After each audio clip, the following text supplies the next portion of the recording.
नमस्कार, the beginning culture में आपका स्वागत है। आज हम इस वीडियो में बात करेंगे ज्वालामुखी के बारे में।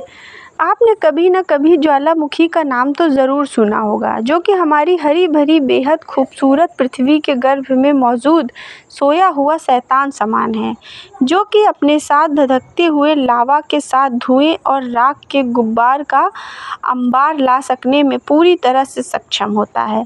ज्वालामुखी के बारे में अधिक जानकारी के लिए इस वीडियो को पूरा देखें। आपको बता दें कि सक्रिय ज्वालामुखी के नज़दीक इंसानी बस्तियां नहीं बसती हैं, लेकिन जब भी प्रसुप्त ज्वालामुखी यानी कि शांत ज्वालामुखी फटते हैं, इनकी राख और बेहद गर्म लावा जनजीवन को बुरी तरह से प्रभावित कर देता है। इसी कारण सक्रिय एवं प्रसुप्त ज्वालामुखियों के आसपास बसे गांव और शहरों को जान माल का हमेशा ही खतरा बना रहता है। अब जानते हैं ज्वालामुखी क्या है। ज्वालामुखी पृथ्वी की ऊपरी सतह पर मौजूद वह प्राकृतिक छिद्र या दरारें होती हैं जिनसे होकर पृथ्वी के आंतरिक भाग से पिघला हुआ पदार्थ जैसे मैग्मा, लावा, राख, जलवाष्प एवं गैसें विस्फोट के साथ बाहर निकलती हैं। इस प्राकृतिक प्रक्रिया को ही ज्वालामुखी विस्फोट कहा जाता है।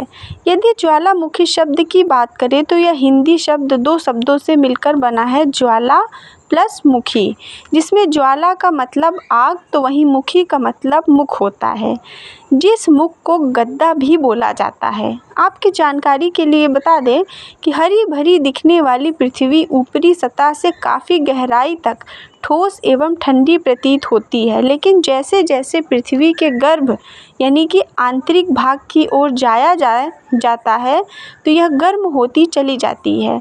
इसके अलावा पृथ्वी के केंद्र का तापमान लगभग 6000 डिग्री सेल्सियस है, जो कि लगभग सूर्य की बाहरी परत के तापमान के बराबर ही है। पृथ्वी के गर्भ में इतना अधिक तापमान होने के कारण यहाँ सभी चीज़ें तरल पदार्थ के रूप में परिवर्तित हो जाती हैं और यही पिघला हुआ पदार्थ अधिक दबाव पड़ने के कारण भूतल को तोड़कर बाहर निकलता है और यह जिस मुख से बाहर निकलती है उसे ही ज्वालामुखी कहा जाता है। जब हम कभी भी विस्फोटित ज्वालामुखी को देखते हैं तो उसमें से हमें ऊंचे ऊंचे राख के उठते बादलों के साथ बहता हुआ लावा दिखता है, लेकिन इनके अलावा भी ज्वालामुखी विस्फोट में अन्य पदार्थ बाहर निकलते हैं।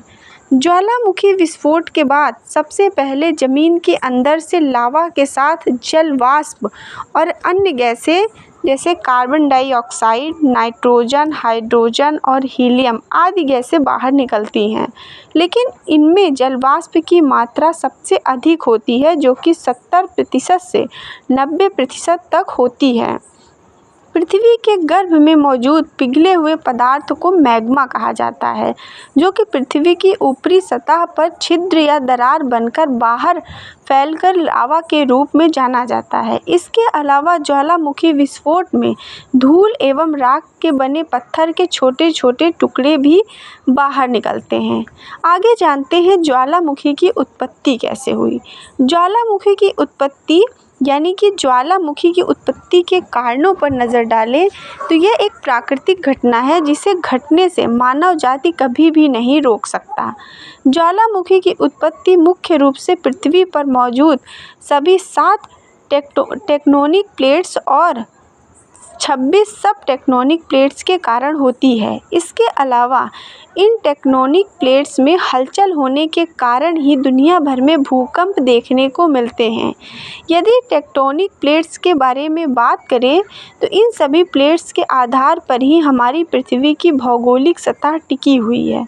जब धरती के भूगर्भ में टेक्टोनिक प्लेट्स सरकती है और एक दूसरे से आपस में टकराती है, तब भारी प्लेट्स हल्की प्लेट्स की अपेक्षा नीचे दब जाती है और हल्की प्लेट्स ऊपर की ओर उड़ जाती है, जो कि पर्वतों का निर्माण करने की भी मुख्य कारण बनती है। इसके अलावा जब भारी टेक्टोनिक प्लेट्स पृथ्वी के अंदरूनी हिस्से की ओर जाती है तो वहाँ मौजूद भूतापीय ऊर्जा, धातु और चट्टानें पिघलकर मैग्मा का रूप ले लेती हैं।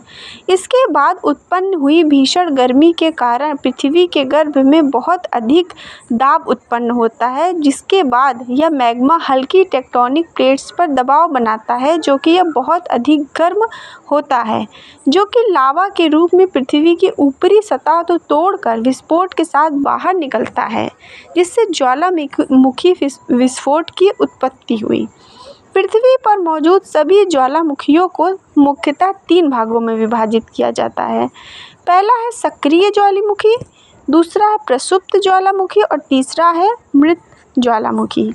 तो जानते हैं सक्रिय ज्वालामुखी के बारे में। ऐसे ज्वालामुखी जिनके मुख से सदैव लावा, पत्थर के छोटे बड़े टुकड़े, धुआं, धूल, जलवाष्प एवं अन्य गैसें निरंतर बाहर निकलती रहती हैं।